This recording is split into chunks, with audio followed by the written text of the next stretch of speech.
What is God's plan? Genesis 1:26. It said, and God said, every time I read this scripture, I've read this scripture too many times. It humbles me at the majesty of God. It humbles me. You know, when I read this scripture, it looks to me like a studio of some sort where creation takes place. You know, one of the offices of God is as creator. Only God sits there.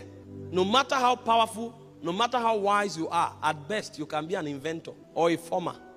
That means you need raw material to produce. The only one who doesn't depend on any raw material to produce anything is God. He's the only one who occupies that office. He can bring something out of nothing. It's one of the offices of God. God is also the only life giver.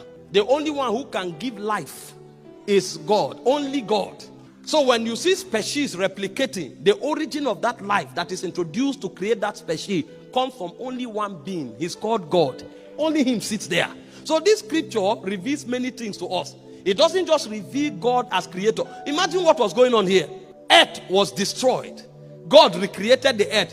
And he looked at the earth and he saw that some things were lacking. And he wanted to bring something from nothing into the earth. But for him to do that, he had to go into his office. Angels may peep. There are certain curriculums that cannot be revealed, because those are the things who makes him who he is. So he withdrew to himself, and God was deliberating. Imagine the mystery that surrounds this being. How can one person be deliberating? And then one person is talking, he said, let us. That means you are one, but you are we. He said, let us make man.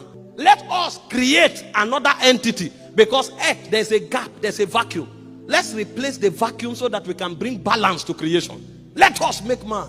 But this time around, we are going to make him not after any other thing but ourselves. Because the first attempt of God trying to make himself known was through human vessel. The first attempt of God trying to make himself known was when he created man. Because you'll be shocked that the angels, why do you think they call him holy? Holy means you are in your own class.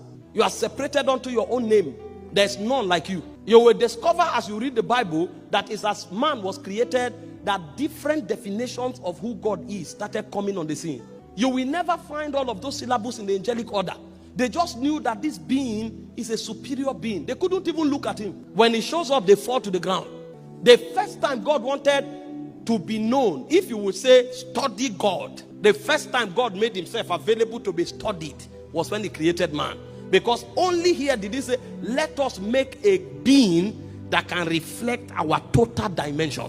Now, if you study this scripture, you discover that the holistic essence of God was trapped in the creation of